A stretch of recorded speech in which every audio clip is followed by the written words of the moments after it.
right, we got Miss Izzy here. We are working on her sits and downs and what that looks like. So we've been kind of working on it a little bit last week, and we're going to continue it throughout the week of working on sits and downs. So here, she's already going in the position of sit, and I can tell her sit. So right now, sorry, come here. Right now, I am waiting till her butt hits the ground. I'm raising my hand like this with treat in hand, and then I'll say sit as soon as her butt touches the ground. So leading into that command and what that looks like. So if I want her to break from her sit, I'm just going to throw the treat on the ground and say, okay, because that's also working on her release command too, is like you can break away from that command. So here, I'm going to say, sit. Good girl. Very good. And she's actually doing very well and picking up on it very nicely, because you can see she's, as my hand goes away, she's still holding that sit, which is very good. Good job. Okay. So throwing the treat, saying okay, kind of helps her like get out of that position.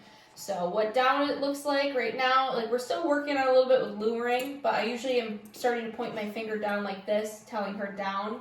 Good girl. Very good. She has her own way of going into a down. She's sprawled out. Yes, good girl. So another thing too is we're working on her holding that position, and I'm pulling my hand away so it's not like I have to keep a treat in front of her face to keep her there. She actually holds that very well. She's very smart. She's been progressing very well with her sits and downs. She's picking it up very quickly. Okay. Good job. It's like I couldn't get up. Izzy. Sit. Yes. Very good. Okay. Good girl. Izzy. Down. Yes. Good girl. And it's always really important to get them out of that command too. So it's not like, because like a big mistake that people will make is going from a sit and then teaching her down. So she thinks that she has to sit first and then go into a down. So I don't want her to learn that. I want her to say, I want to say okay and free her from that command, and then ask her to down while she's standing. Good girl. Good job. Very good. And so, we did a little bit of luring at first to get her in this position. And now she's able to go into a down without me having to hold a treat in front of her face, which is really good progress for her age right now. And that's going to go into, we'll start going into like our stays and everything in the next couple weeks, and having her hold that position longer, and me slowly moving away from her. Down.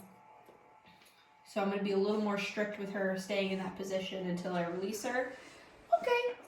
So I didn't release her, she had popped up from her down. I didn't release her yet, so I just put her back in that position. Good girl, good down. So I just put her back in that position, and then I released her. So anytime they are breaking out of their commands, I'm always just going to put them back, and that's how we get stronger with our sits and downs. So here I'm going to ask her to down again, and then that's how we're going to develop into our stays and her holding those positions. Good job, Izzy. Very good. Okay. You got a couple treats over there, girlfriend. Looks like I missed them. Good job. Sit. Yes.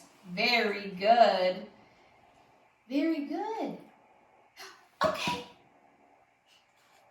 You're free. And that's what we're working on with Izzy this week. And she's honestly killing it. So we'll be able to progress faster with her sits and downs and working on holding those commands. So, good job. Izzy, Oh, yeah. come.